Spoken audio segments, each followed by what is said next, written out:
I'm Mrs. Mbaya, just to give the final part of our 5th episode. After talking about you not piling the wrongs which can lead to divorce, and you have stopped having anger which the sun will go down when you're still angry, then you practice these golden words. There are 4 golden words. If you use them every day, I'm telling you, you'll have a marriage like no other. These golden words are: 1, sorry. When you just tell somebody who has come very annoyed, I'm sorry, Baba so and so. I'm sorry, Mama so and so. I didn't mean to hurt you. I'm sorry. Your spouse will not continue. The other one is excuse me. Don't just come and interrupt somebody when he's talking, or maybe he's busy reading a newspaper and just come calling his name, shouting. No. Alert him. Excuse me, my husband. Excuse me, my wife. I have this to discuss with you. The word excuse me is very golden.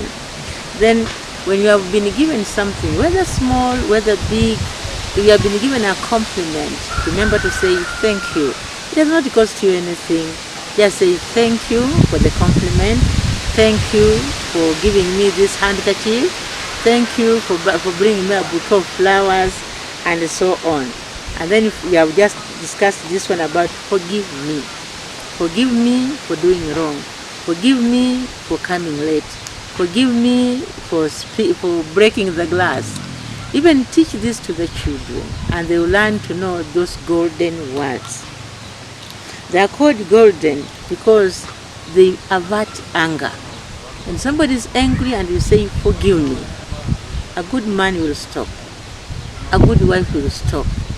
Because those words are so humbling. So let us use them, and then put God in your life, and you will practice the 4 golden words. It's only God who will allow you to do that. In addition to the 4 golden words, let your husband be the head of your family.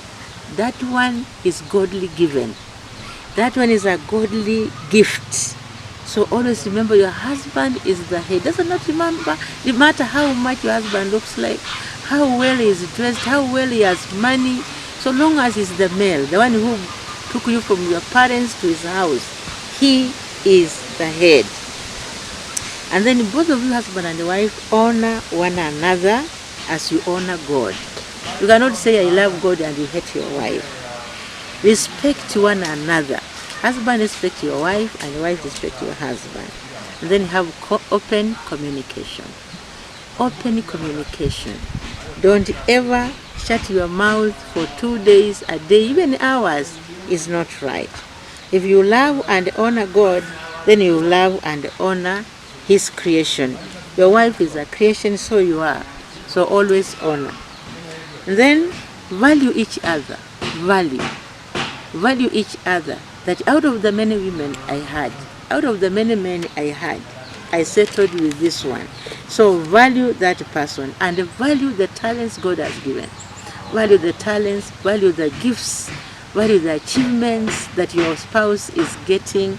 Even your children, remember when the children are there, appreciate. One will be a musician, another one will be a very good academician, another one will be an artist, another one will be a computer scientist, another one will be an accountant, another one will be a teacher. Value, respect, and appreciate every gift that each one of you has. And each spouse needs to know that they are loved. Let your family know as a man that I love my wife, I love my children. Let the wife know that I submit to my husband, I love my children. Those children need to be loved. They need to be appreciated. Appreciate each other. Admire. When your wife has put on so well, tell her how you look wonderful.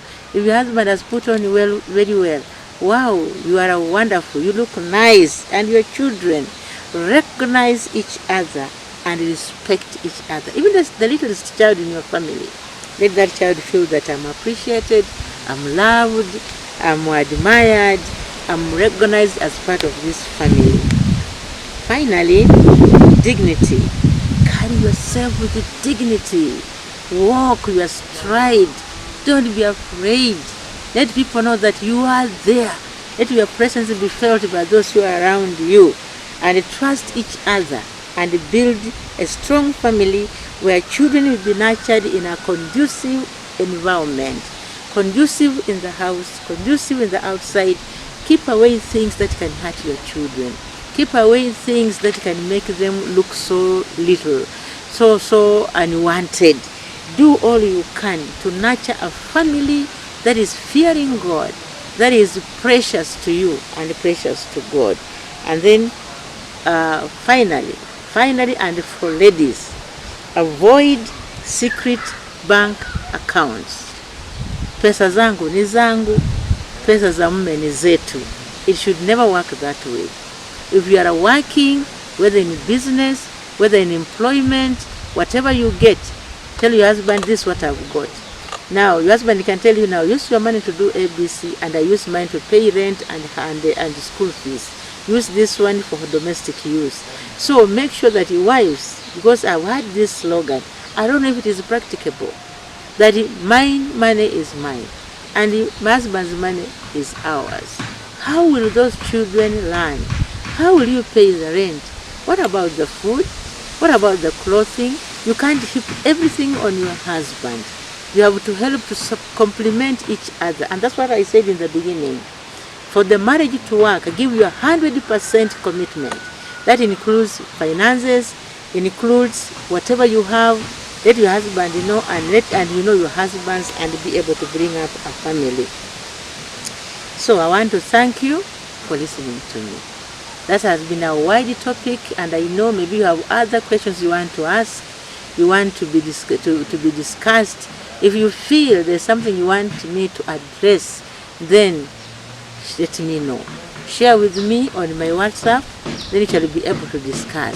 Thank you for listening, but remember to share, to comment, and subscribe. I'll always be there for you because I want your marriage to work the way mine has worked. So God bless you. God bless you. Shalom.